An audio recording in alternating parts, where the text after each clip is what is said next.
नमस्कार दोस्तों, स्वागत है आपका अपना YouTube channel knowledge for success पर। दोस्तों, बिहार जीविका भर्ती 2025 ये बहुत बड़ी वैकेंसी रहने वाली है। जिसका भी सपना है नौकरी पाने का, बेरोजगारी से बाहर आने का, तो ये मौका हाथ से मत जाने दीजिए, ठीक है? क्योंकि यह बहुत ही बेहतरीन वैकेंसी रहने वाला है। एक सामाजिक तौर पर आपको मौका मिलेगा, समाज को कैसे ऊपर उठाना है। इसमें आपको अच्छा खासा सैलरी भी है, ठीक है? और भी बहुत सारी सरकारी सुविधाएँ प्राप्त होंगी, इसलिए इस मौका को जाने नहीं देना है, ठीक है? तो दोस्तों, आज की वीडियो में हम लोग रुक्मणी पब्लिकेशन द्वारा प्रकाशित बिहार जीविका बुक का प्रैक्टिस सेट 1 करने वाले हैं। इसमें आपको मॉडर्न हिस्ट्री का भी प्रश्न मिलेगा, सब्जेक्ट नॉलेज का भी क्वेश्चन मिलेगा, ठीक है? Computer, reasoning, math, Bihar special, current affairs A to Z सारे क्वेश्चन मिलेंगे जो पेपर में आएगा। यहाँ पे आपको कंप्लीट तैयारी कराया जाएगा, इससे कुछ भी बाहर नहीं आएगा, ठीक है? तो चलिए बिना किसी देरी का आज का वीडियो स्टार्ट करते हैं। आज का पहला प्रश्न है, भारत सरकार के पर्यावरण और वन मंत्रालय के तहत एक वैधानिक स्वायत्त निकाय राष्ट्रीय जैव विविधता प्राधिकरण की स्थापना किस वर्ष हुई थी? आपको किस वर्ष हुई थी? तो ऑप्शन नंबर डी में 2003 में हुई थी। ऑप्शन नंबर डी इसका राइट आंसर हो जाएगा। 2 पे चलते हैं। 2 में है, वर्ष 2024 में किस रूसी शहर में 2024 ब्रिक्स सम्मेलन की मेजबानी की गई थी? तो किस में की गई थी? तो कजान में की गई थी। ऑप्शन नंबर ए इसका राइट आंसर हो जाएगा। क्वेश्चन नंबर 3 चलते हैं। 3 में है, अभिकथन दिया और कारण दिया गया। चलिए अभिकथन को पढ़ते हैं। पत्ती के हरे रंग का कारण एक वर्णक है जिसे क्लोरोफिल कहते हैं, ये सही दिया गया है। और कारण दिया, प्रकाश संश्लेषण एक प्रक्रिया है जो प्रकाश ऊर्जा को रासायनिक ऊर्जा में परिवर्तित करती है। सही विकल्प का चयन करने के लिए कहा गया है। तो ए और आर दोनों सही है, लेकिन आर जो है एक ही सही व्याख्या नहीं कर रही है। तो ऑप्शन नंबर बी इसका राइट आंसर हो जाएगा। क्वेश्चन नंबर 4 पे चलते हैं। 4 में है, शून्य उत्सर्जन वाहन का क्या मतलब है? मतलब पूछा जा रहा है क्या मतलब है, इसका क्या हो जाएगा आंसर आपको? वह जो शक्ति के स्रोत के जरिए पिछली पाइप से कोई प्रदूषक उत्सर्जित नहीं करता है, वही शून्य ऊर्जक वाहन कहलाता है। इसका मतलब ये ऑप्शन नंबर ए इसका राइट आंसर हो जाएगा। क्वेश्चन नंबर 5 पे चलते हैं। 5 में है, हाइड्रोजन अणु का नाभिक किससे बना होता है? तो किससे बना होता है? तो केवल एक प्रोटॉन से बना होता है। ऑप्शन नंबर ए इसका राइट आंसर हो जाएगा। क्वेश्चन नंबर 6 पे चलते हैं। 6 में 22 अगस्त 2025 को अंडर 23 महिला राष्ट्रीय कुश्ती प्रतियोगिता कहाँ आयोजित की गई? कहाँ की गई? रांची में की गई। ऑप्शन नंबर ए इसका राइट आंसर हो जाएगा। क्वेश्चन नंबर 7 पे चलते हैं। 7 में सैपन इंटरनेशनल 2025 में महिला एकल का खिताब किसने जीता? तान्या हेमंत ने जीता। ऑप्शन नंबर बी इसका राइट आंसर हो जाएगा। क्वेश्चन नंबर 8 पे चलते हैं। 8 में है, यदि आई का अर्थ मल्टीप्लाई है, जे का अर्थ प्लस है और के का अर्थ डिवाइड है और एल का अर्थ सब्ट्रैक्शन है, तो निम्नलिखित समीकरण का प्रश्न चिन्ह पर स्थान पर क्या होगा? इसका सॉल्यूशन पूछा जा रहा है, क्या होगा?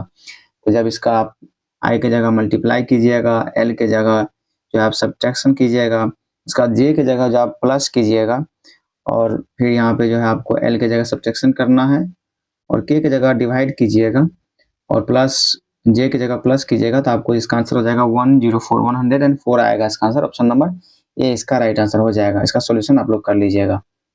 क्वेश्चन नंबर 9 पे चलते हैं।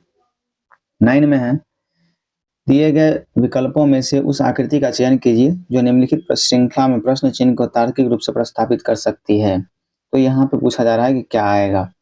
पहले आपको पैटर्न देखना है कि क्या पैटर्न फॉलो कर रहा है। इसमें आपको पैटर्न मिलेगा कि ये जो है, जैसे ये पहला इमेज में है, पहला इमेज में देखिए कि पहला क्या ट्रांसफर यहाँ पे हो रहा है। तो ये देखिएगा 3 जो है, 3 यहाँ से यहाँ आ रहा है, मतलब ये यहाँ से इधर आ रहा है और ये जो इधर से इधर जा रहा है, ठीक। और ये यहाँ पे जब आने के बाद ये जो डायरेक्ट बीच में आ जा रहा है, फिर ये जो है इधर जा रहा है। ये चीज आप जब देखिएगा आपको ऑप्शन नंबर डी इसका सेटिस्फाई करता हुआ दिखेगा जब ये इधर आएगा, क्योंकि देखिए यहाँ पे ये जो ब्रैकेट के चिन्ह है ये इधर आ रहा है, ये जो है नीचे आ रहा है, ठीक है। उसके बाद ये जो 2 डॉट है ये ऊपर जाएगा यहाँ पे, जो यहाँ पे हो भी रहा है, और ये जो है ये बीच में आना चाहिए 4 जो है यहाँ पे प्रोपोर्शनल का, ये भी यहाँ पे आ रहा है, सेटिस्फाई कर रहा है, बाकी और किसी में सेटिस्फाई नहीं कर रहा है। और ये जो 3 है आपको ये भी देखना है, 3 ऊपर जाना चाहिए राइट साइड में, यहाँ भी 3 ऊपर जा रहा है, तो ये सेटिस्फाई कर रहा है। तो ऑप्शन नंबर डी इसका राइट आंसर हो जाएगा, ये ध्यान रखना होता है। क्वेश्चन नंबर 10 पे चलते हैं। 10 में उस विकल्प आकृति का चयन कीजिए जिसमें दी गई आकृति x उसके एक भाग के रूप में अंतर्निहित है। घुमाने की अनुमति नहीं है, बोला जा रहा है कि घुमाना नहीं है, बोला जा रहा है कि ये जो आकृति है दिए गए 4 विकल्प में से किसके अंतर्गत निहित और घुमाना नहीं है। कौन सा विकल्प में है तो चलिए देखते हैं।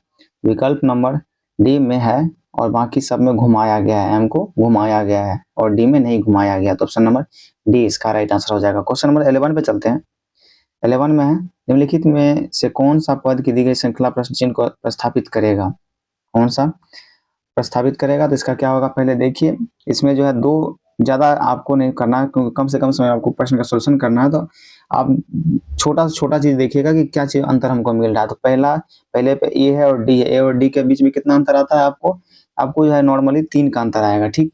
और डी और जी में भी 3 का अंतर आएगा और जी और जे में भी 3 का अंतर आपको आएगा। तो ऑप्शन में भी चेक करेंगे क्या कि दो शब्द के बीच में 3 का अंतर आ रहा है क्या, और यहाँ पे देखेंगे तो नहीं आ रहा है, यहाँ पे देखेंगे तो नहीं आ रहा है और यहाँ पे भी देखेंगे तो नहीं आ रहा है। तो ऑप्शन नंबर ए में ही सिर्फ आ रहा है, जे और एम के बीच जो है आपको 3 डिजिट का अंतर मिलेगा, बाकी एल में आपको 4 डिजिट का मिलेगा। तो ये सेटिस्फाई करा, जो सेटिस्फाई करे तुरंत उसका आंसर कर देना है। ज़्यादा रीजनिंग में दिमाग लगाइएगा तो फिर प्रश्न जो है गलत होने की संभावना ज़्यादा हो जाती है। क्वेश्चन नंबर 12 पे चलते हैं। 12 में है उस विकल्प का चयन कीजिए जो 5वें अक्षर समूह को उसी प्रकार संबंधित है जिस प्रकार दूसरा अक्षर समूह और पहले अक्षर समूह से संबंधित है और चौथा अक्षर समूह तीसरे अक्षर समूह से संबंधित है। इसके बारे में बोला जा रहा है। तो नॉर्मली आप जो है इसका क्रमांक लिख लीजिए। पहला पे ए है, दूसरा पे बी आ रहा है, तीसरा पे यू आ रहा है और चौथा पे एस आ रहा है और पांचवा पे ई आ रहा है। तो आप देखिए यहाँ पे पहला नंबर पे ए आ ही रहा है, बट यहाँ चौथा नंबर पे एस आ रहा है, यहाँ दूसरा नंबर पे आ रहा है। तो यही आपको पैटर्न रखना है। इसका देखिए चौथा आ रहा है, फिर तीसरा आ रहा है और फिर दूसरा आ रहा है, फिर आपको लास्ट में पांचवा ही आ रहा है। यही सेम पैटर्न इसमें भी फॉलो कर रहा है और इसमें भी फॉलो कर रहा है। इसमें भी आप नंबरिंग कर लीजिएगा, पहले 1 number 2 number 3 number 4 number 5 number. देखिए पहला पे कौन आ रहा है, पहला आ ही रहा तो वो आ गया। उसके बाद जो है चौथा आता है, चौथा क्या आ रहा था यहाँ पे ई, चौथा पे जो है आपको ई दिखेगा, तो ई आ गया और तीसरा पे एच आ रहा है और दूसरा पे टी आ रहा है और पांचवा तो आर आएगा ही। कौन सा ऑप्शन सेटिस्फाई कर, ऑप्शन नंबर डी इसको सेटिस्फाई कर रहा है। ऑप्शन नंबर डी इसका राइट आंसर हो जाएगा। क्वेश्चन नंबर 13 पे चलते हैं। 13 में है उस समुच्चय का चयन करें जिसमें दी गई संख्याएं आपस में उसी प्रकार संबंधित है इस प्रकार प्रश्न में दिए गए समुच्चय की संख्या आपस में संबंधित हैं। उसके बाद आप ध्यान से पढ़ भी सकते हैं, नहीं पढ़ सकते हैं। चलिए क्वेश्चन को सोल्व करते हैं। क्वेश्चन में रीजनिंग टाइप से ही है। पहला में है 247 और 349, दूसरा में है 261 363। तो कौन सा ऑप्शन सेटिस्फाई कर रहा है ये आपको पता करना है। ये रीजनिंग का प्रश्न हुआ। तो पहले आप देखिए कि इस दोनों का अंतर कितना है। इस दोनों का अंतर जो है आपको 102 दिखेगा, ठीक है। और 261 से और 363 में भी आपको 102 का ही अंतर दिखेगा। चलिए ऑप्शन भी चेक कर लेते हैं किसी ऑप्शन में क्या 102 का अंतर दिख रहा है। तो ऑप्शन नंबर ए में है 296 से 396, इसमें 102 का आपको अंतर दिख रहा है। बाकी और भी ऑप्शन में देखते हैं तो इसमें देखिएगा तो 104 का आपको अंतर दिखेगा। इसमें तो आपको सिर्फ 100 का अंतर दिखेगा और इसमें जो है आपको 105 का अंतर दिख रहा है। तो कौन सा ऑप्शन सेटिस्फाई कर रहा है, ऑप्शन नंबर ए इसको सेटिस्फाई कर रहा है। ऑप्शन नंबर ए इसका राइट आंसर हो जाएगा। क्वेश्चन नंबर 14 पे चलते हैं। 14 में है निम्नलिखित में से कौन सी संख्या दी गई श्रृंखला प्रश्न चिन्ह को प्रस्तावित करेगा। तो प्रश्न चिन्ह पे कौन सा आएगा ये आपको पूछा जा रहा है। तो देखिए चलिए क्या है इसमें। इसमें पहला है स्थान पे है 7, दूसरा पे है 16, तीसरा पे है 43 और चौथा पे है 124 और पांचवा पे है 367। तो आगे क्या आएगा उसके बारे में पूछा जा रहा है। तो आप नॉर्मली देखिए आपको स्क्वायर का तो रूल फॉलो नहीं हो रहा है, क्यूब का रूल फॉलो नहीं हो रहा है, प्लस और माइनस का भी नहीं हो रहा है। तो आप देखिए कि दोनों का अंतर देखिए कितना अंतर क्या है, अंतर 9 है। चलिए फिर इस दोनों का अंतर देखिए तो क्या इतना, इस दोनों का अंतर 27 है। इस दोनों का अंतर देखता है तो क्या है, तो आपको हो जाएगा 81 है और इस दोनों का देखेंगे तो 243 दिख रहा है।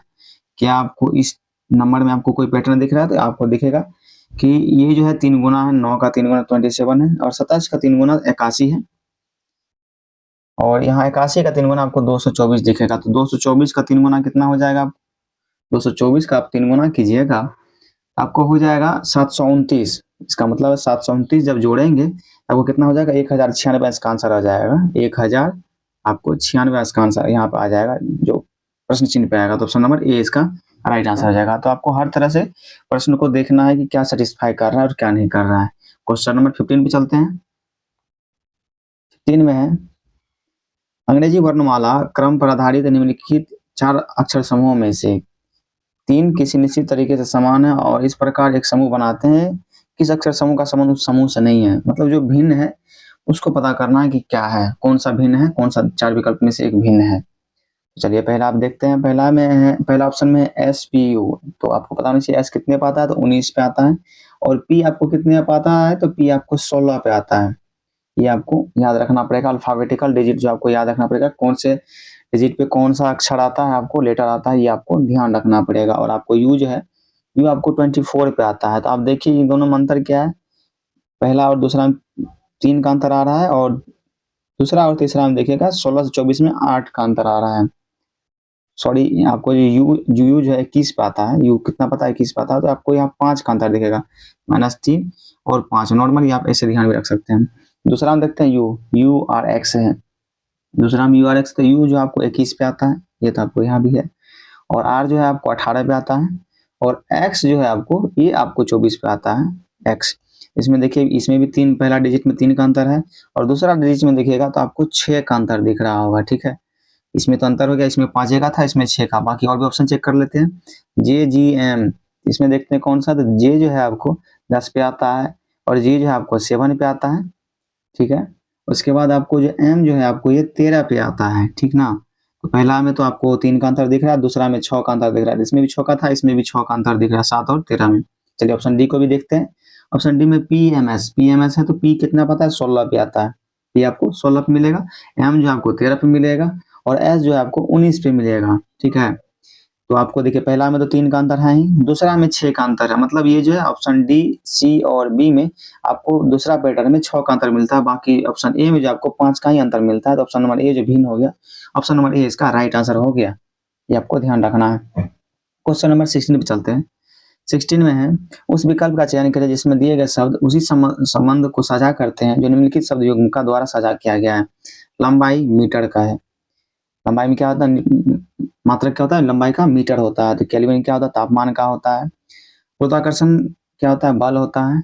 द्रव्यमान ग्राम में, और सेकंड समय। इसमें क्या हो जाएगा, आपको सही शब्द का करना है, तो आपको क्या हो जाएगा इसका आंसर, आपको इसका आंसर हो जाएगा ऑप्शन नंबर सी, इसका राइट आंसर हो जाएगा।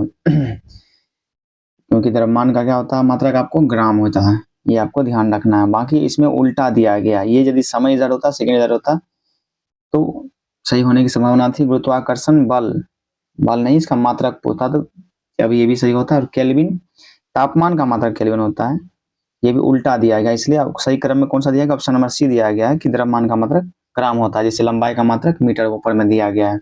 ये अब भी आपको ध्यान रखना है, हर बारी में गलत आंसर नहीं कर देना है, नहीं तो फिर गलत ज्यादा हो जाता है प्रश्न। क्वेश्चन नंबर 17 पे चलते हैं।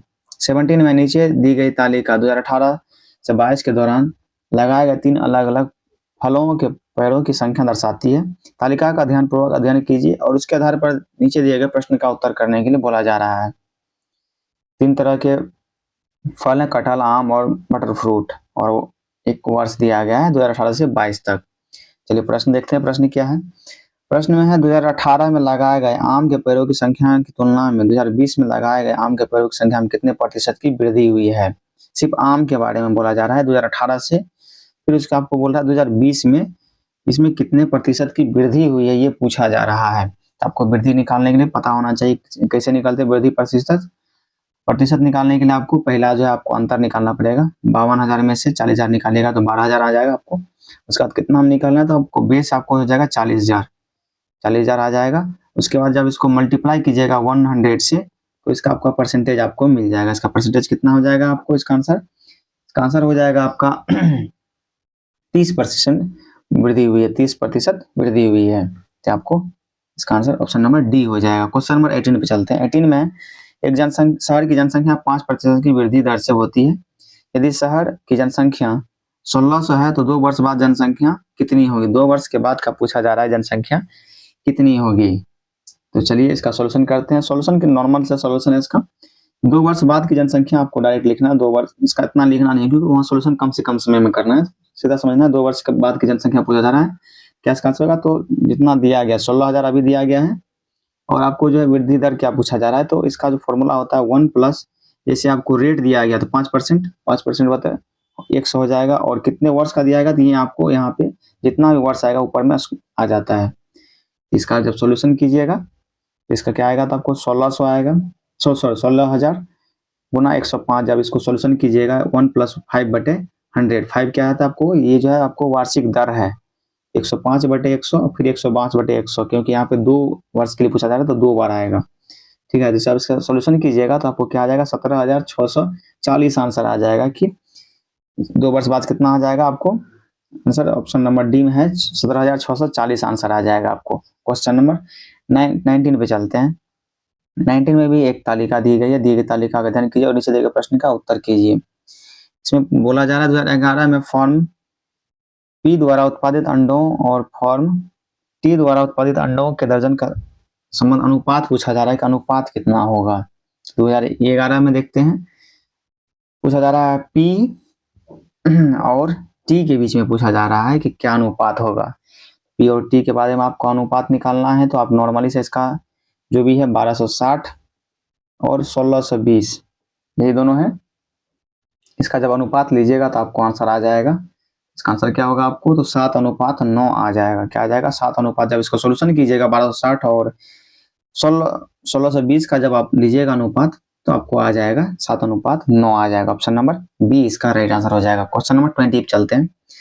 20 में है एक आदमी रेलगाड़ी द्वारा 80 किलोमीटर प्रति घंटा की चाल से 12 किलोमीटर की दूरी तय करता है। जहाज द्वारा 40 किलोमीटर प्रति घंटा की चाल से 1600 किलोमीटर की दूरी तय करता है और हवाई जहाज से 400 किलोमीटर प्रति घंटा की चाल से 1000 किलोमीटर दूरी तय करता है और कार द्वारा 50 किलोमीटर प्रति घंटा की चाल से 200 किलोमीटर की दूरी तय करता है। तो संपूर्ण दूरी के लिए औसत चाल पूछा जा रहा है कि औसत चाल क्या होगा। तो देखिए, तो आपको चाल के बारे में पता होना चाहिए। चाल के लिए आपको क्या चाहिए, नॉर्मल सा आपको दूरी बटा समय चाहिए, दूरी और समय दोनों चाहिए। क्या आपको यहाँ पे समय दिया गया, लेकिन दूरी दिया गया है और आपको यहाँ पे भी चाल दिया गया और पूछा भी एवरेज चाल जा रहा है, तो चाल के लिए आपको समय की आवश्यकता पड़ेगी।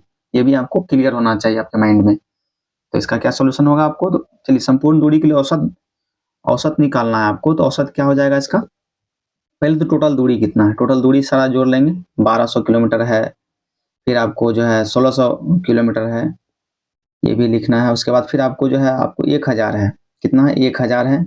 उसके बाद जो फिर आपको जो है और कार से जो है आप कितना किए, 200 किलोमीटर किए हैं। ठीक है, उसके बाद जो है आपको क्या करना है, समय से भाग देना है। तो आपको क्या पता है, आपको पता है दूरी पता है और चाल पता है, तो दूरी बटा चाल करेंगे तो आपको समय मिल जाएगा। तो नीचे में जो भाग देना है आपको 1200/80 से भाग देना है, फिर आपको इसको जोड़ना है। फिर आपको कितना क्या करना है, 1600 में से आपको 40 से भाग देना है, क्योंकि दूरी बटे समय करेंगे, दूरी बटे चाल करेंगे तो आपको समय मिल जाएगा। फिर आपको जो है 1000/1000 आपको 400 करेंगे तो इसका भी आपको समय मिल जाएगा।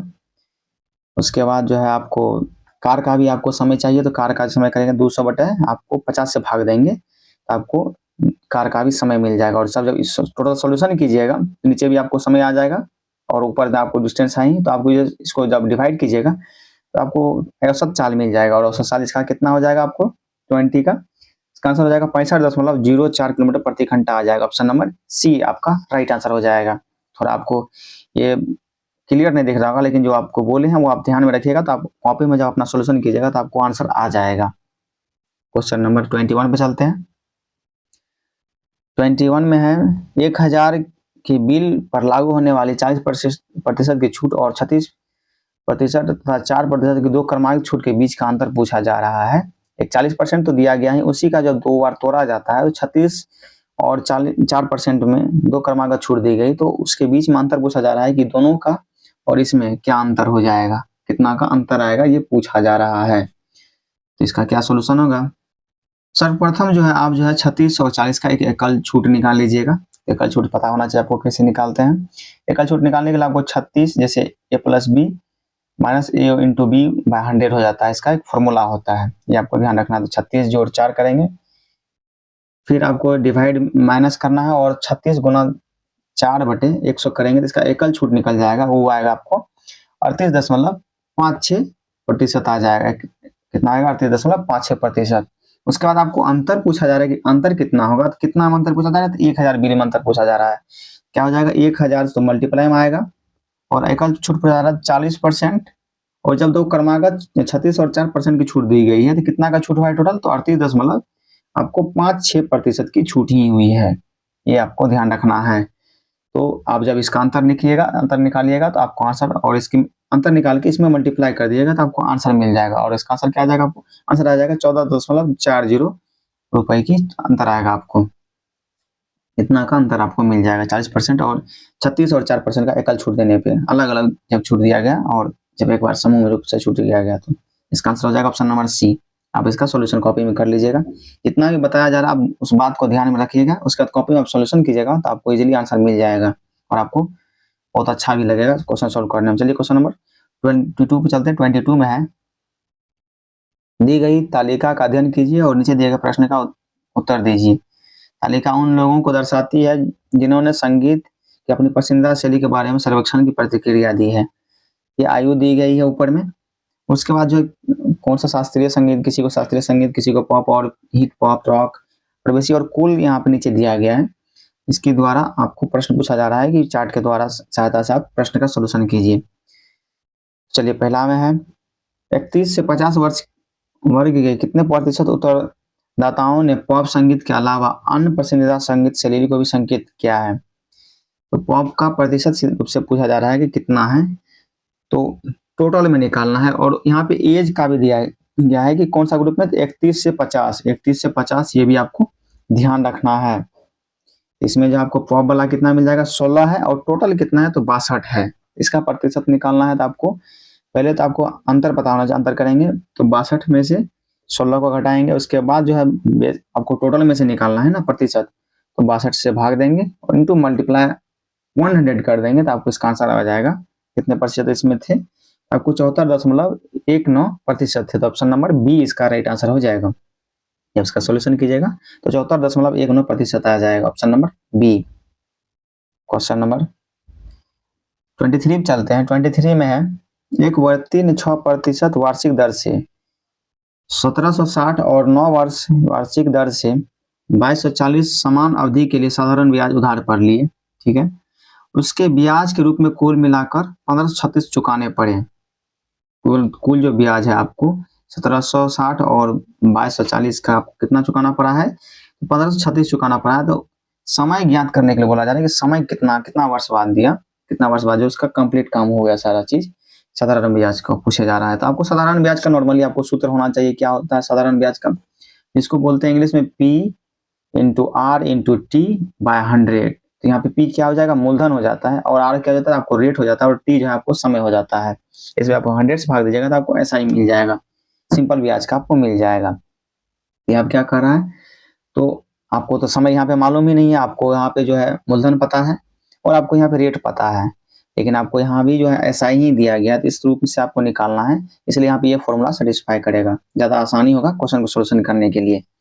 आप नॉर्मली जो है आपको पहले क्या करना है, तो पहले अब क्या दिया, मूलधन दिया गया 1760 और आपको रेट क्या दिया है 6%। 6% से मल्टीप्लाई कर दो, समय तो मालूम ही नहीं, तो टी से मल्टीप्लाई कर देना, और 100 कितना, 100 से आपको डिवाइड कर देना। तो ये आपको जो पहला जो है इसका आपको ऐसा ही निकल जाएगा। फिर आपको दूसरे का भी निकालना है कि 9% पर कितना दिया गया, पैसा कितना लिया गया है, तो 9% पर 2240 रुपया लिया गया है, और आपको जो है उसमें 9% का लग रहा है दर, और आपको समय तो इसमें भी पता नहीं, और इसमें भी आप डिवाइड कर दिएगा 100 से, और दोनों को जब जोड़ दीजिएगा तो यही आपको 1536 आपको देना पड़ रहा है। कितना देना पड़ रहा है, 1536।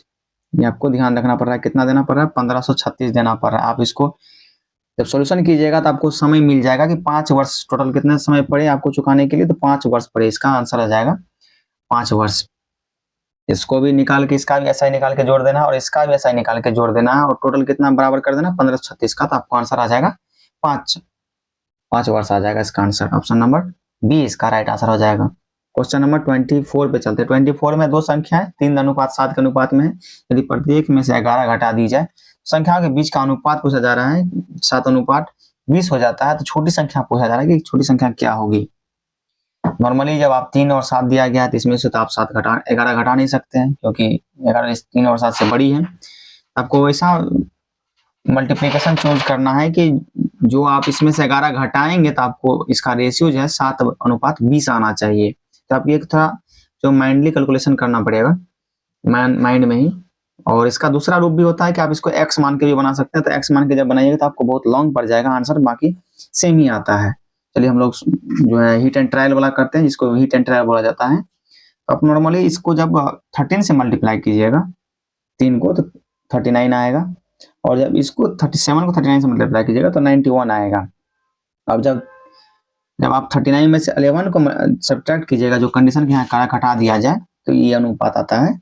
और इसमें क्या आ जाएगा, आपको 28 आ जाएगा, और 91 में से जो आप 11 घटाइएगा तो 80 आ जाएगा। और जब ये दोनों का अंतर निकालिएगा, देखिए आपको 7 और 20 का आ रहा है, क्या आ रहा है, 7 और 20 का अनुपात आपको आ रहा है। इसका मतलब ये जो है आपको सेटिस्फाई कर रहा है कि 13 से मल्टीप्लाई करने पर ये चीज आपको सेटिस्फाई हो रहा है। तो आपको इसमें छोटी संख्या क्या दिख रही है, तो 39 दिख रही है।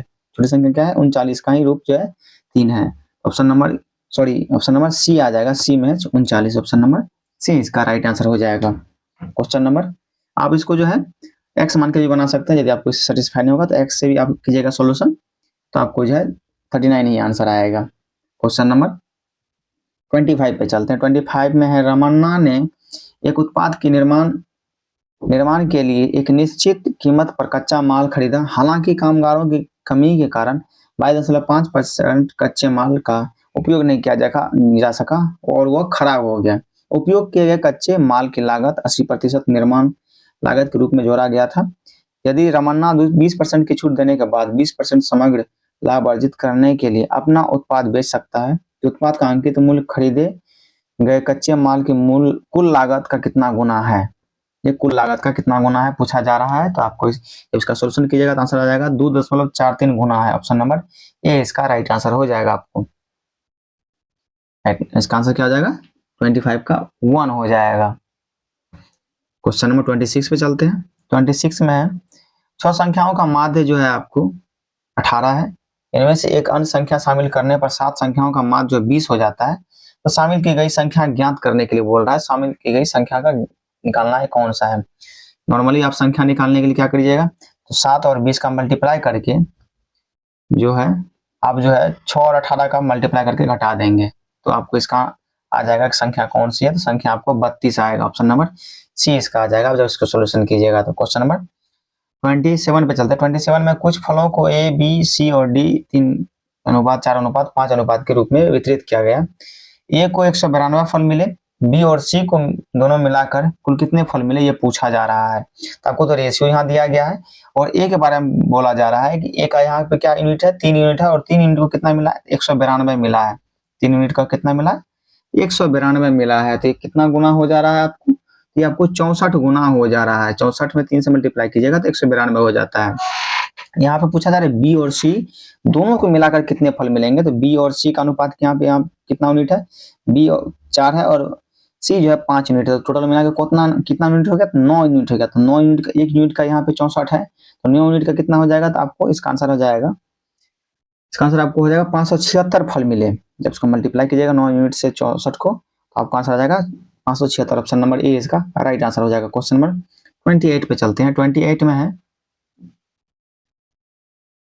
2 साझेदारों ए और बी के साथ मिलकर क्रमशः 6000 और 8000 का पूंजी निवेश कर एक व्यापार शुरू किया।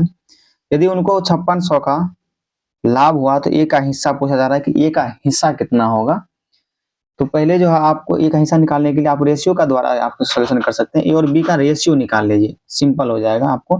ए और बी का जब रेशियो निकालिएगा आपको 6, यहाँ पे तो तीनों जीरो खत्म ही हो जाएगा, और जब 2 और 8 बजेगा तो इसका क्या आ जाएगा, आपको 3 और 4 आ जाएगा आपको इसका रेशियो, ठीक है। और इसमें ए का आपको हिस्सा पूछा जा रहा है कि ए का हिस्सा कितना होगा। ए का हिस्सा कैसे निकालेंगे, तो 3 ए का है ही, और टोटल कितना हो जाएगा 3 और 4, 7 में से निकालेंगे। और इसका क्या हो जाएगा आगे जो आपको कितना में से निकालना है आपको ए का हिस्सा, तो आपको 5600 में पूछा जा रहा है कितना हिस्सा, तो इसको मल्टीप्लाई कर देंगे 5600 से, आपको इसका आंसर आ जाएगा। इसका आंसर कितना आ जाएगा आपको 28 का जो है आपको आ जाएगा 2400 आंसर इसका आ जाएगा। ऑप्शन नंबर डी आ जाएगा जब इसको सोल्यूशन कीजिएगा। तो क्वेश्चन नंबर 29 में चलते हैं। 29 में है, दिए गए शब्दकोश के अनुसार व्यवस्थित करने पर कौन सा शब्द तीसरे स्थान पर आएगा ये पूछा जा रहा है। कौन सा शब्द तीसरे स्थान पे आएगा। तो पहला में इंडेक्स है, दूसरे में इंडायरेक्ट है, तीसरा में इंडोलेंट है, और चौथा में इंडल्ज है। पहला देखिएगा 3 अक्षर जो है, 3 लेटर जो है, IND और IND और IND, ये चारों में सेम है।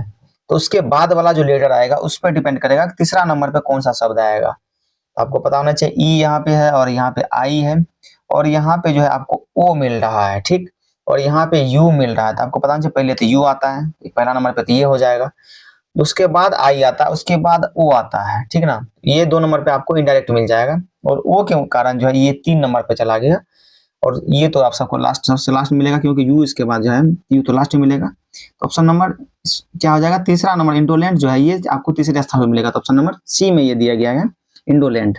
ये आपको समझ में आ गया होगा, वहां पर आशा करते हैं आपको समझ में आ गया होगा कि क्योंकि यहाँ नॉर्मल से देखिए यहाँ पे क्या कह रहा है आई एन डी सब में सेम है, तो उसके बाद जो लेटर आएगा उसी पे डिपेंड करेगा कि कौन सा शब्द किस स्थान पे जाएगा।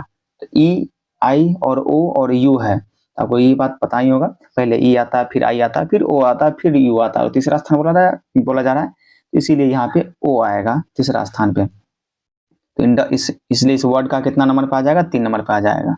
क्वेश्चन नंबर 3 पे चलते हैं। 3 में है, सॉरी 30 में है, 30 में है यदि किसी फाइलिंग सिस्टम में दस्तावेजों को उनके महत्व के अनुसार अति महत्वपूर्ण और सामान्य रूप में वर्गीकृत किया जाता है तो यह किस प्रकार का इंडेक्सिंग कहलाता है। इंडेक्सिंग के बारे में पूछा है, किस प्रकार का इंडेक्सिंग कहलाता है, तो सब्जेक्टिव इंडेक्सिंग कहलाता है, विषय आधारित इंडेक्सिंग कहलाता है। ऑप्शन नंबर सी इसका राइट आंसर हो जाएगा। यहाँ पे आपको पहला खंड जो इसका खत्म हो गया है और दूसरा में है आपका 4 ऑफिस असेसमेंट। 4 ऑफिस असेसमेंट के लिए जो प्रश्न आते हैं उसके बारे में दिया गया 30 से लेकर 50 तक। चलिए इसका सॉल्यूशन करते हैं। पहला 31 में है कार्यालय प्रतिक्रियाओं का मुख्य उद्देश्य क्या है, what is the main purpose of office procedures. इसमें क्या आ जाएगा, इसका मुख्य क्रिया क्या है, तो कार्य को एकरूपता और दक्षता सुनिश्चित करना ही इसका उद्देश्य होता है। ऑप्शन नंबर डी इसका राइट आंसर हो जाएगा, कार्य में एकरूपता और दक्षता सुनिश्चित करना। क्वेश्चन नंबर 32 पे चलते हैं। 32 बोल रहा है फोन पर पेशेवर तरीके से बात करते समय सबसे महत्वपूर्ण क्या है, महत्वपूर्ण क्या चीज है जो ध्यान रखना पड़ता है, what is the most important when talking professionally on the phone. तो क्या आ जाएगा इसका आंसर, तो स्पष्ट और विनम्र भाषा का प्रयोग करना ही इसका महत्वपूर्ण विषय होता है, क्योंकि यदि आप किसी से बात कर रहे हैं तो उसको स्पष्ट रूप से समझ में आना चाहिए और विनम्र भाषा होना चाहिए, एकदम पोलाइट वे में बात करना चाहिए, तभी आप फोन पर मतलब यही तरीका सही होता है, इसी के बारे में बोला गया। तो ऑप्शन नंबर बी इसका राइट आंसर हो जाएगा। क्वेश्चन नंबर 33 चलते हैं। 33 में है जब आपके पास कई जरूरी काम हो तो आपको सबसे पहले क्या करना चाहिए। चलिए ऑप्शन ए में क्या है, तो कामों को उनकी प्राथमिकता और समय सीमा के अनुसार व्यवस्थित करना चाहिए। बी में है जो काम सबसे आसान हो उसे पहले करना चाहिए। सी में है सभी काम को एक साथ शुरू कर देना चाहिए और डी में है किसी भी काम को शुरू करने से पहले बॉस की प्रतीक्षा करना चाहिए। इसमें से कौन सा आपको ऑप्शन सेटिस्फाई करेगा, इसका हो जाएगा कि कामों को उनकी प्राथमिकता और समय सीमा अनुसार व्यवस्थित करना चाहिए, ये इसके बारे में सही कथन दिया गया है। ये ऑप्शन इसका आंसर नंबर ए आ जाएगा। क्वेश्चन नंबर 34 पे चलते हैं। 34 में डेटा एंट्री में सटीकता, एक्यूरेसी का क्या मतलब है, what does accuracy mean in data entry. क्या इसका है, तो कि बिना किसी गलती के सही जानकारी दर्ज करना ही ये इसका एक्यूरेसी कहलाता है। गलती की संभावना नहीं रहनी चाहिए तो 100% एक्यूरेसी कही जाती है, बिना गलती की जानकारी दर्ज करना। क्वेश्चन नंबर 35 पे चलते हैं। 35 में माइक्रोसॉफ्ट वर्ड में टेक्स्ट को बोल्ड करने के लिए किस कीबोर्ड शॉर्टकट का उपयोग किया जाता है। तो बोल्ड करने के लिए किस कीबोर्ड शॉर्टकट का यूज किया जाता है वो पूछा जा रहा है। तो क्या होता है, Ctrl+B किया जाता है, Ctrl+B को बोल्ड करने के लिए किया जाता है। ऑप्शन नंबर सी इसका राइट आंसर हो जाएगा। क्वेश्चन नंबर 36 पे चलते हैं। 36 में है MS एक्सेल में सेल A1 और A2 की वैल्यू को जोड़ने के लिए सही फॉर्मूला क्या है। सही फॉर्मूला बोला जा रहा है कि क्या है, तो आपको हो जाएगा पहले तो आपको जो है इक्वल लेना है, फिर उसके बाद आपको सम वहां करना है, फिर A1 और A2 करना है ब्रैकेट में, तो आपको वहां आपको दोनों जोड़ने का फॉर्मूला यही है, उसके बाद आपको टोटल मिल जाएगा आपको दोनों को जोड़ने के बाद, यही इसका सही फॉर्मूला है। ऑप्शन नंबर सी इसका राइट आंसर हो जाएगा। क्वेश्चन नंबर 37 पे चलते हैं। 37 में एक प्रभावी प्रस्तुति बनाने के लिए में क्या करना सबसे महत्वपूर्ण होता है पूछा जा रहा है। बनाने के लिए पावर पॉइंट में पूछा जा रहा है कि क्या करना सबसे महत्वपूर्ण होता है। क्या करना महत्वपूर्ण होता है, तो जानकारी को संक्षिप्त, स्पष्ट और आकर्षक तरीके से प्रस्तुत करना ही सबसे महत्वपूर्ण कार्य माना जाता है power point. Option number B इसका राइट आंसर हो जाएगा। क्वेश्चन नंबर 38 पे चलते हैं। 38 में गूगल डॉक्स का सबसे बड़ा फायदा क्या है जो माइक्रोसॉफ्ट वर्ड की तुलना में इसे अलग बनाता है? कौन सा है? तो आपको इसमें हो जाएगा, इसका आंसर हो जाएगा ऑप्शन नंबर सी कि कई उपयोगकर्ता एक ही समय में एक ही दस्तावेज पर काम कर सकते हैं। इसका यही इसका मुख्य बात इससे सबसे अलग करता है। कई उपयोगकर्ता एक ही समय में एक ही दस्तावेज पर काम कर सकते हैं। ऑप्शन नंबर सी इसका राइट आंसर हो जाएगा। क्वेश्चन नंबर 39 पे चलते हैं। 39 में है गूगल शीट में यदि आप अपनी टीम के साथ एक स्प्रेडशीट साझा करते हैं तो वो क्या कर सकते हैं? पूछा जा रहा है क्या कर सकते हैं, वो काम पूछा जा रहा है। तो वे वास्तविक समय में डेटा देख और संपादित कर सकते हैं। ये काम वो कर सकते हैं। वे वास्तविक समय में डेटा देख सकते हैं और संपादित कर सकते हैं। ऑप्शन नंबर बी इसका राइट आंसर होगा। क्वेश्चन नंबर 40 पे चलते हैं। 40 में कैलेंडर प्रबंधन सॉफ्टवेयर का प्राथमिक उपयोग क्या है? पूछा जा रहा है प्राथमिक उपयोग क्या है इसका? क्या आंसर हो जाएगा कि आपको अपॉइंटमेंट और मीटिंग्स को शेड्यूल और ट्रैक करना ही इसका मुख्य प्राथमिक उपयोग माना गया है। ऑप्शन नंबर सी इसका राइट आंसर हो जाएगा। क्वेश्चन नंबर 41 पे चलते हैं। 41 में किसी मीटिंग को शेड्यूल करते समय सबसे पहला कदम क्या होना चाहिए? सबसे पहला कदम क्या होना चाहिए? तो इसका आंसर हो जाएगा आपको ऑप्शन नंबर बी की सभी प्रतियोगियों की उपलब्धता की जांच करना इसका सबसे पहला कदम होना चाहिए। ऑप्शन नंबर बी इसका राइट आंसर हो जाएगा। क्वेश्चन नंबर 42 पे चलते हैं। 42 में है कार्यालय में फाइलों और दस्तावेजों को व्यवस्थित रखने की प्रणाली को क्या कहते हैं? तो क्या कहते हैं प्रणाली को? इसको कहते हैं फाइलिंग सिस्टम कहते हैं। Filing system option number B इसका राइट आंसर हो जाएगा। क्वेश्चन नंबर 43 चलते हैं। जब आपको एक आधिकारिक ईमेल प्राप्त होता है तो सबसे अच्छी प्रतिक्रिया क्या होती है? ये पूछी जा रही है। क्या प्रतिक्रिया हुई हो जाएगा कि आपको एक उचित समय के भीतर स्पष्ट और पेशेवर तरीके से जवाब देना ही उसका जो है प्रतिक्रिया होनी चाहिए। स्पष्ट अच्छी प्रक्रिया होनी चाहिए। ऑप्शन नंबर सी इसका राइट आंसर हो जाएगा। क्वेश्चन नंबर 44 पे चलते हैं। 44 में है ऑफिस की सप्लाई जैसे कागज पेन कम होने पर ऑफिस असिस्टेंट को क्या करना चाहिए? इसके बारे में 4 विकल्प दिए गए हैं। क्या करना चाहिए? पहला में जब तक वे पूरी तरह खत्म ना हो जाए तब तक इंतजार करना चाहिए। तो होगा नहीं। कर्मचारियों और को अपनी सप्लाई लाने के लिए कहना चाहिए। ये भी इसके बारे में क्या सही दिया है? तो नहीं, ये भी इसके बारे में गलत दिया है।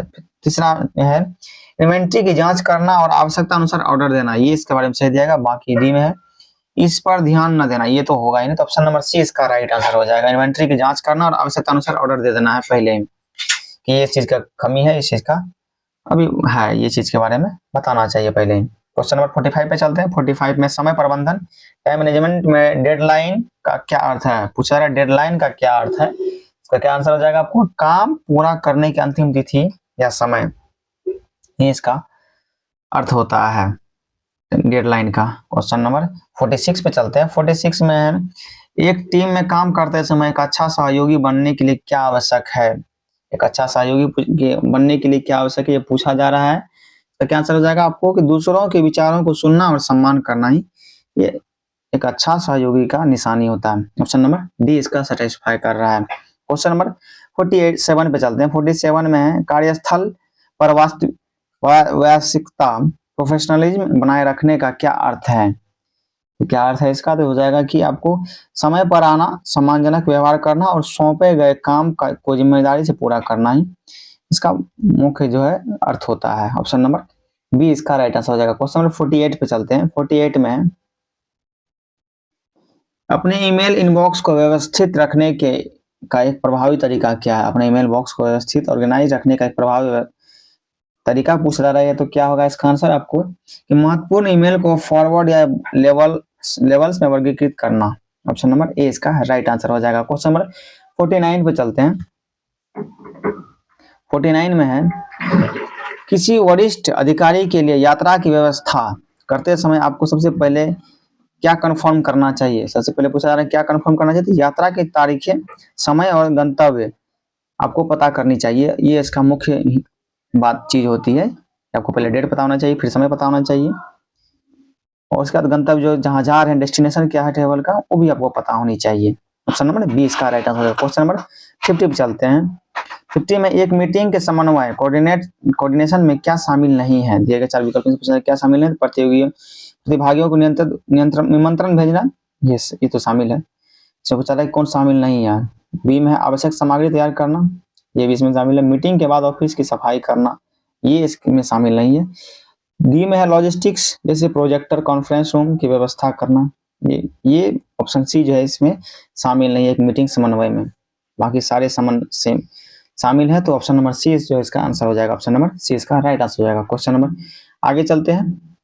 आगे जो है आपको फॉर ब्लॉक इट एग्जीक्यूटिव के बारे में प्रश्न मिलेगा, उससे रिलेटेड 31 से 50 तक। तो आपको जो सेक्शन आपका मेन है वो आप कर लीजिएंगे इसमें, क्योंकि 2 सेक्शन दिया जाएगा। पहला में आपको मिल जाएगा फॉर ऑफिस असिस्टेंट, और दूसरे के लिए आपको अभी पढ़ाया जा रहा है कि फॉर ब्लॉक इट एग्जीक्यूटिव के लिए आपको, तो उसमें से जो आप सिलेक्शन किए होंगे तो आप उस प्रश्न का सोल्यूशन कर सकते हैं। चलिए क्वेश्चन नंबर 31 पे चलते हैं। 31 में कंप्यूटर सिस्टम के 3 मुख्य और मौलिक कार्य कौन से हैं, मौलिक कार्य पूछे जा रहे हैं तो कौन से हैं, तो इनपुट प्रोसेसिंग आउटपुट, यही 3 काम होते हैं, मेन 3 काम।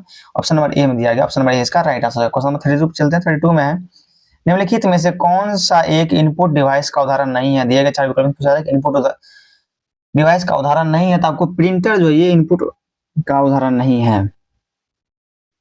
क्वेश्चन नंबर 33 चलते हैं। 33 में है मेमोरी की इकाइयों को उनके आकार के अनुसार बढ़ते क्रम में व्यवस्थित करें, मेमोरी की इकाइयों को उनके आकार के अनुसार व्यवस्थित क्रम में व्यवस्थित करना है, तो क्या हो जाएगा इसका, पहला में ही आपको सही मिलेगा कि किलोबाइट है, फिर मेगाबाइट है, फिर गीगाबाइट है, फिर टेराबाइट है, फिर आपको मेगा, ये जो आपको इंग्लिश में फिर दिया गया है किलोबाइट, मेगाबाइट, गीगाबाइट और टेराबाइट। ऑप्शन नंबर ए में इसका सही दिया गया है। क्वेश्चन नंबर 34 पे चलते हैं। 34 में है रैम किस प्रकार की मेमोरी है, रैम जो है किस प्रकार की मेमोरी, तो प्राथमिक memory, primary memory. Option number A इसका राइट आंसर हो जाएगा। क्वेश्चन नंबर 35 पे चलते हैं।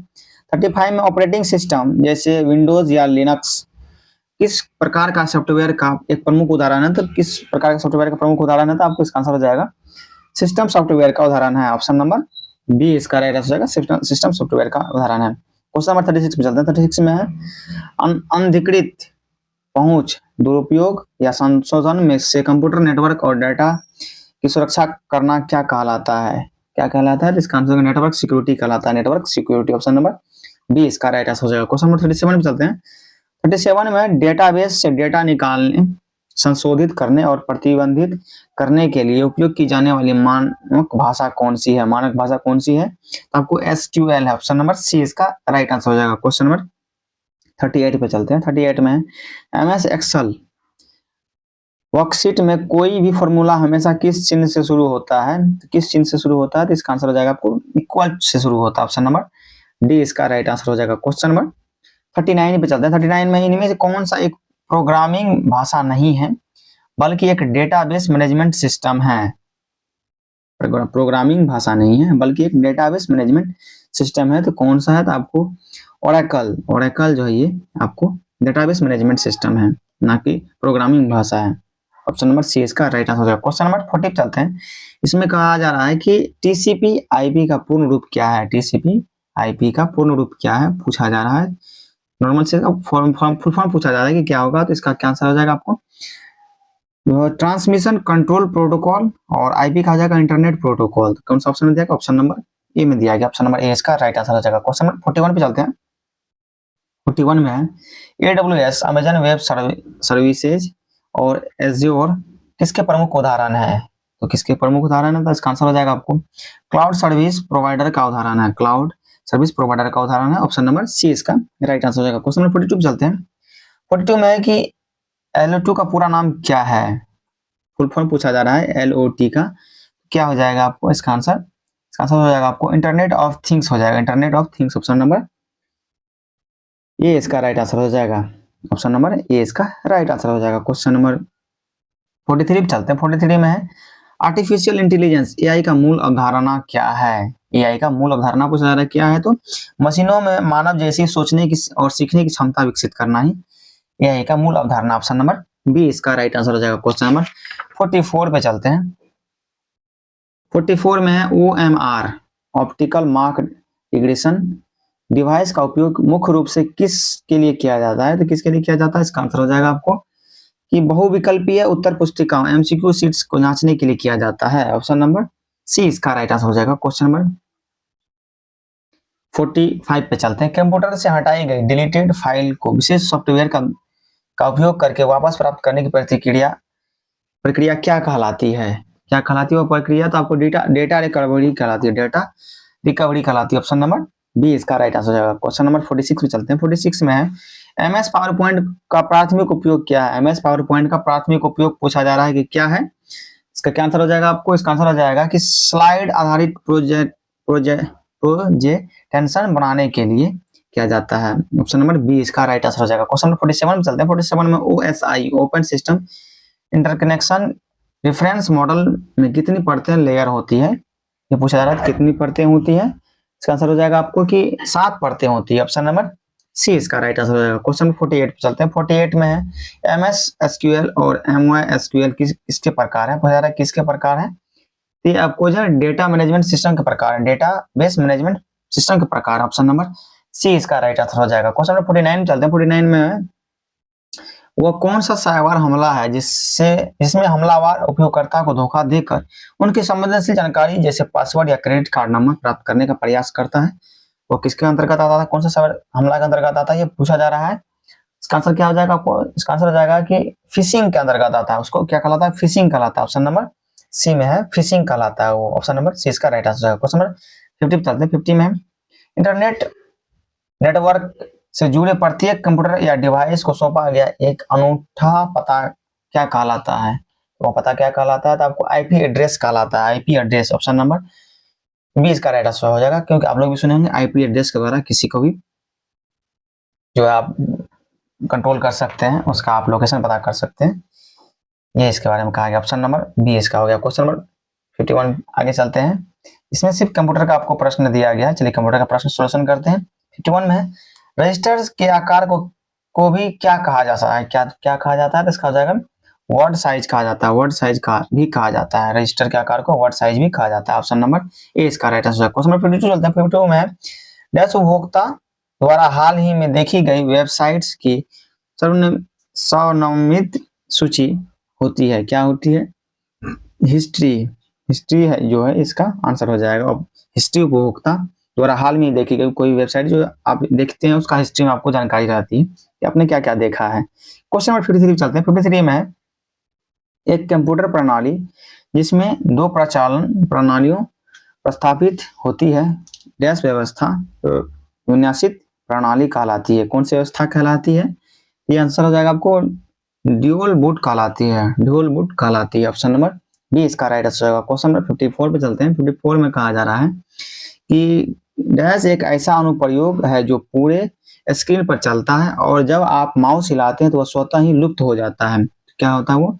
स्क्रीन सेवर होता है। ऑप्शन नंबर सी इसका राइट आंसर हो जाएगा। क्वेश्चन नंबर 55 पे चलते हैं। 55 में जब आप किसी डिवाइस को अपने कंप्यूटर सिस्टम से कनेक्ट करते हैं तो वे स्वचालित रूप से पहचाने जाते हैं और उपयोग करने के लिए तैयार हो जाते हैं। इस प्रकार के उपकरणों को क्या कहा जाता है? प्रकार उपकरण को क्या कहा जाता है? तो प्लग और प्ले उपकरण कहा जाता है। प्लग और प्ले उपकरण कहा जाता है। ऑप्शन नंबर बी इसका राइट आंसर हो जाएगा। क्वेश्चन नंबर 56 पे चलते हैं। 56 में एमएस वर्ड 2016 डॉक्यूमेंट में क्लिपबोर्ड कंटेंट को पेस्ट करने के लिए निम्नलिखित में से किस शॉर्टकट कुंजी का प्रयोग किया जाता है? किस शॉर्टकट की का प्रयोग किया जाता है? तो इसका आंसर हो जाएगा आपको Ctrl+V का किया जाता है। Ctrl+V का किया जाता है पेस्ट करने के लिए। ऑप्शन नंबर ए इसका राइट आंसर हो जाएगा। क्वेश्चन नंबर 57 पे चलते हैं। 57 कंप्यूटर के एक मेनू में डैश की लिस्ट होती है। तो किसकी लिस्ट होती है? तो आपको कमांड्स की लिस्ट होती है। ऑप्शन नंबर बी इसका राइट आंसर हो जाएगा। क्वेश्चन नंबर 58 पे चलते हैं। 58 में डैश में डार्क बाउंड्री वाले सेल को एक्टिव सेल कहा जाता है। किसमें कहा जाता है? तो आपको एमएस एक्सेल में कहा जाता है। एमएस एक्सेल में कहा जाता है में डार्क बाउंड्री वाले सेल को एक्टिव सेल कहा जाता है। क्वेश्चन नंबर 59 पे चलते हैं। एक आईपी वर्जन 4 एड्रेस डैश लंबा होता है। कितना लंबा होता है? क्या हो जाएगा इसका आंसर आपको? इसका आंसर हो जाएगा आपको 32 बिट्स लंबा होता है। 32 बिट्स लंबा होता है। ऑप्शन नंबर सी इसका राइट आंसर हो जाएगा। क्वेश्चन नंबर 60 में चलते हैं, जो कि लास्ट प्रश्न है। निम्नलिखित में से क्या यूआरएल एक भाग नहीं है? यूआरएल का एक भाग नहीं है। पूछा जा रहा है कि कौन सा दिए गए 4 विकल्प में से एक यूआरएल का भाग नहीं है। तो आपको जो आईपी एड्रेस जो है ये आपको यूआरएल का भाग नहीं है। बाकी जो आपको प्रोटोकॉल, डोमेन एड्रेस और क्वेरी स्ट्रिंग जो है ये आपको यूआरएल का भाग है, और आईपी एड्रेस जो है यूआरएल का भाग नहीं। ऑप्शन नंबर डी इसका राइट आंसर हो जाएगा। तो दोस्तों आज का वीडियो आपको कैसा लगा कमेंट सेक्शन में जरूर बताइएगा। चैनल को सब्सक्राइब करना ना भूलें और वीडियो को लाइक एंड शेयर करना ना भूलें। तो आज की वीडियो में इतना ही। जय हिंद, धन्यवाद।